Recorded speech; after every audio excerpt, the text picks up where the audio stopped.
जय जिनेन्द्र। जीवमजीवं दौवं जिनवर वसहेण जेननीतिदिठं देविन्दविन्दवन्दं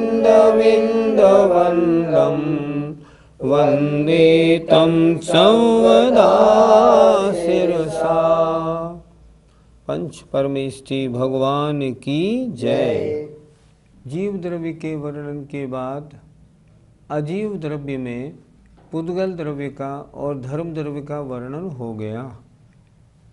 हमें उम्मीद है यद्यपि द्रव्य संग्रह प्राकृत में है, लेकिन आपको ज़्यादा कड़ा नहीं लग रहा होगा। संस्कृत कड़ी ज़्यादा होती है, प्राकृत सरल होती है। प्राकृत पहले बोलचाल की भाषा थी और अभी भी बहुत सरल है। आप लोगों को अच्छा लग रहा होगा, सब पूरा समझ में आ रहा होगा। अब आज अधर्म द्रव्य किसे कहते हैं, उसका स्वरूप क्या है, इसकी चर्चा गाथा में होगी।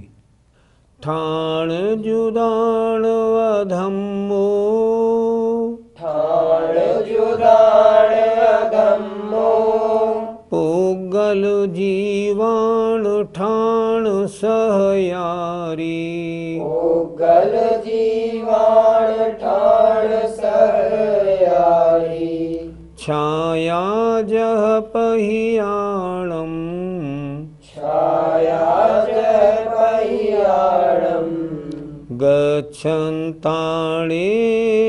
सोधरयि, गच्छन्तामेव सोदरयि। ठाण, ठाण माने स्थान, स्थान माने ठहरना। जुदाण अर्थात स्थान युतान, अर्थात ठहरते हुए। अधम्मो अधर्म द्रव्य, पुद्गल जीवाण पुद्गल और जीवों को, ठाण ठहरने में, सहयारी सहकारी मददगीर होता है। कैसे अर्थ लगाएंगे? पुद्गल जीवाण पुद्गल और जीवों को, ठाण माने ठहरने में, जो ठहरते हुए हैं उनको, अधम्मो माने अधर्म द्रव्य सहकारी होता है। जैसे जह माने जिस प्रकार, छाया पहियाणम पथिकों को सहकारी होती है। चलते रास्ते में गर्मी पड़ रही है, कोई कहे रुक जाओ, कहाँ रुकेंगे? जहाँ पेड़ की छाया होगी। पेड़ की छाया ने क्या किया? रुकते हुए जो पथिक थे ना, उनको सहकारी हुई। अब देखें, जह माने जिस प्रकार, पहियाणम पथिकाणम अर्थात पथिकों को छाया सहकारी होती है। किसमें? ठहरने में। लेकिन सो माने वह अधर्म द्रव्य, गच्छन्ता चलते हुए जीव और पुद्गलों को, णेव माने नहीं ठहराता है, जबरदस्ती नहीं करता।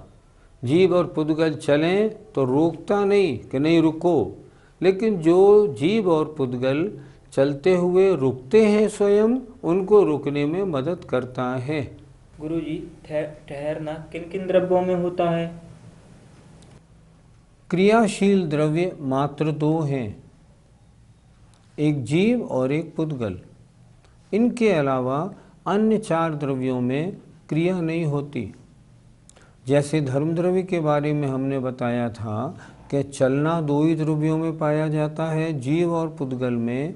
उसी प्रकार जो चलते हैं वही तो ठहरते हैं। तो ठहरना भी दो ही द्रव्यों में पाया जाता है, जीव में और पुद्गल में।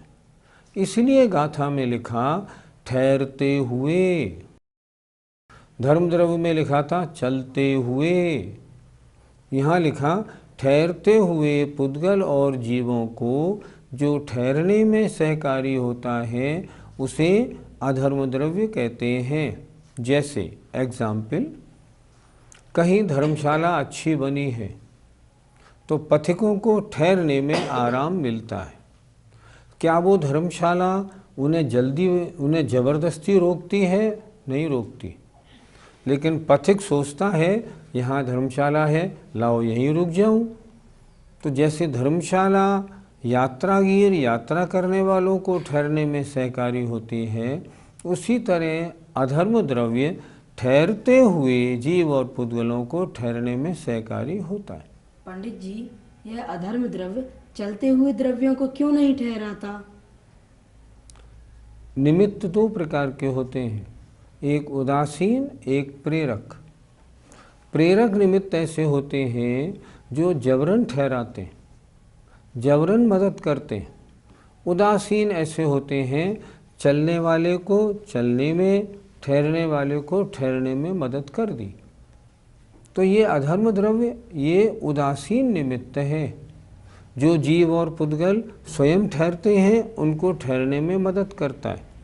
हमने पहला उदाहरण दिया, क्या धर्मशाला यात्री को जबरन रोक लेती है? नहीं, तुम्हें रुकना ही पड़ेगा, ऐसा नहीं होता।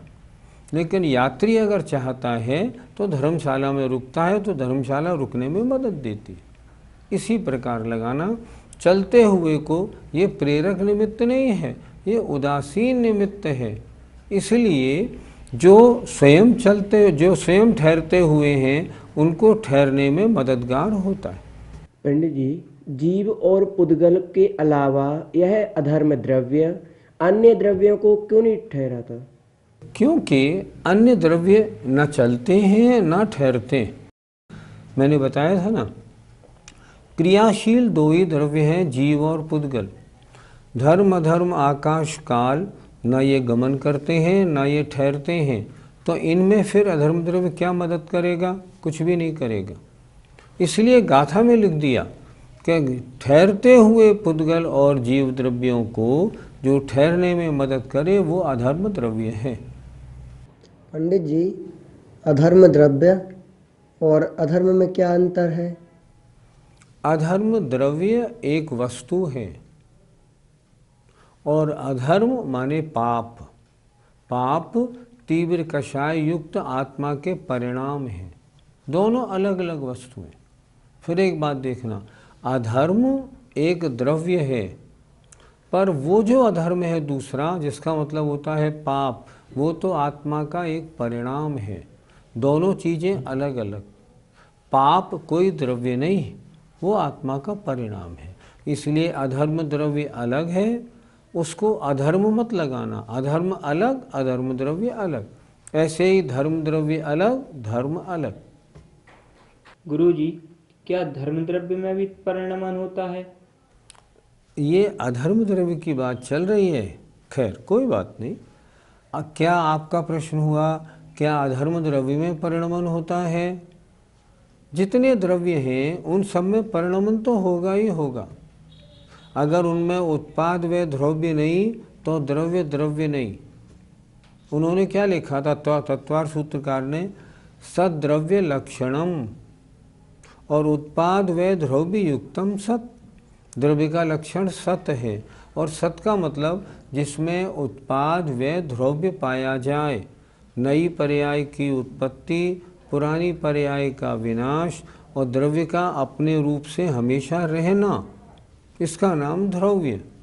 अगर अधर्म द्रव्य में परिणमन नहीं होगा तो वो द्रव्य नहीं कहलाएगा। इसलिए परिणमन तो होगा ही, लेकिन द्रव्य शुद्ध है तो उसका परिणमन शुद्ध शुद्ध शुद्ध शुद्ध ही होगा, अशुद्ध कभी नहीं होगा। कारण परिणमन में क्या होगा? जितने शुद्ध द्रव्य हैं उनके परिणमन में कारण होता है उनका स्वयं का अगुर लघु नाम का गुण। वो गुण परिणमन करता है सद्गुणी हानि वृद्धि रूप। जो भी द्रव्य शुद्ध है उसका जब परिणमन करता है तो उससे द्रव्य में परिणमन होता है। सिद्ध भगवान ऊपर ठहरे हुए हैं, तो क्या ये अधर्म द्रव्य उनको ठहरने में सहकारी है या नहीं? बिल्कुल सहकारी है। वो सिद्ध भगवान पहले चले थे। सिद्ध भगवान सिद्ध तो यहाँ बनते हैं मध्यलोक में। यहाँ से वो आत्मा ऊपर गई, ऊपर जाकर रुक गई। अब वो रुकी हुई है तो अधर्म द्रव्य सहकारी है।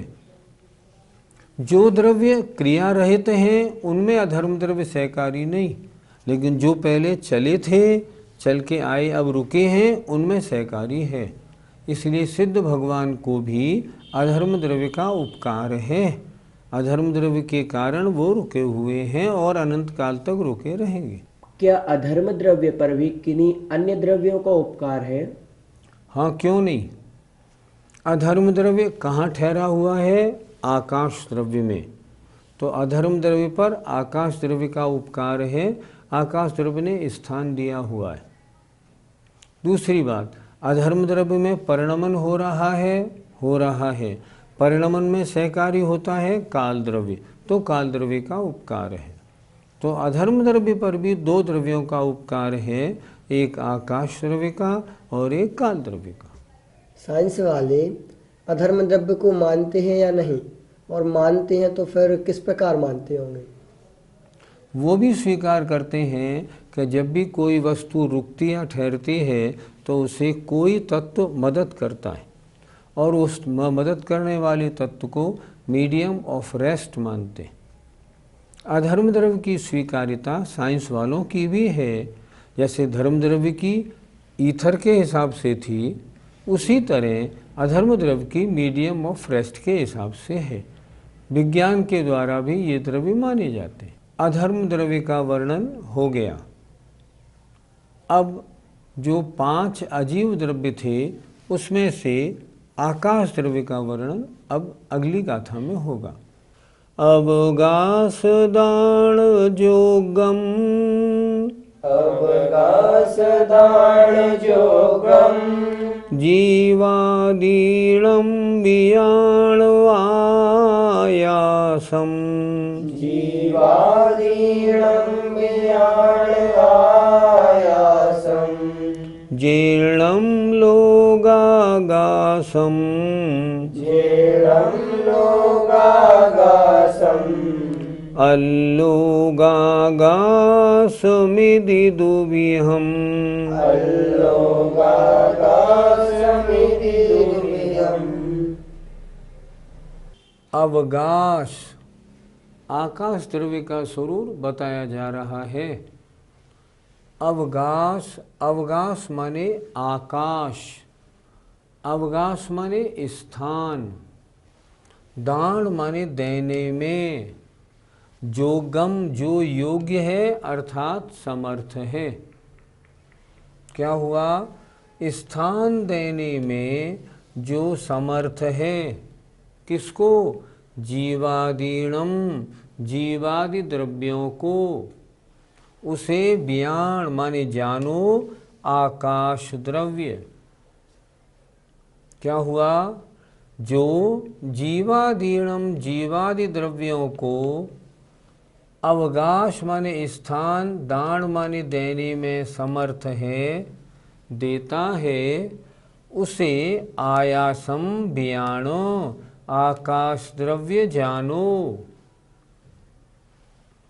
जीर्णम, जिनेन्द्र देव ने इस आकाश द्रव्य को लोकाकाश और अलोगागासम, अलोकाकाश इति माने इस प्रकार 2 प्रकार का कहा है।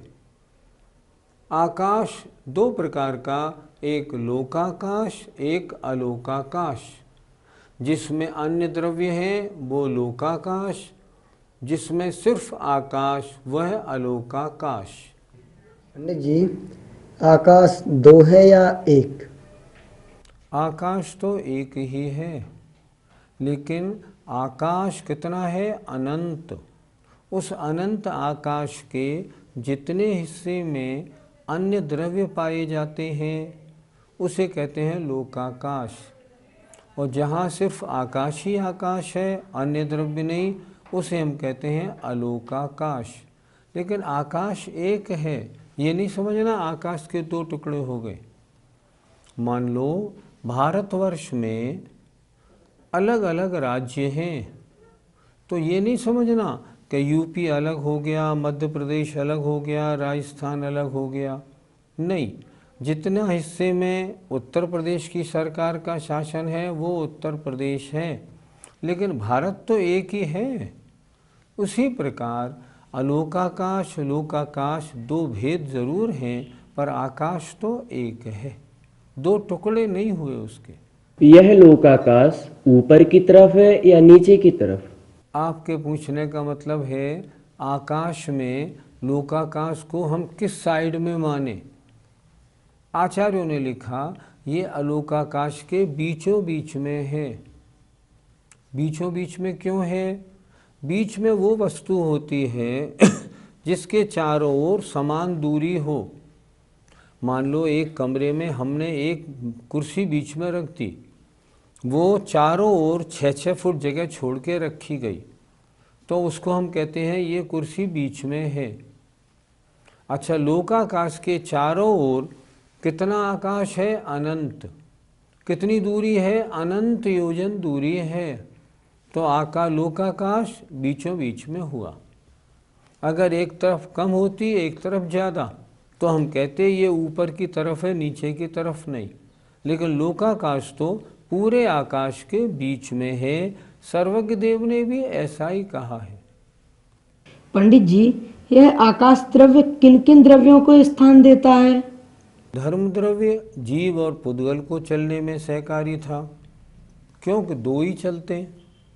अधर्म द्रव्य जीव और पुद्गल को ठहरने में सहकारी था, क्योंकि दो ही ठहरते हैं।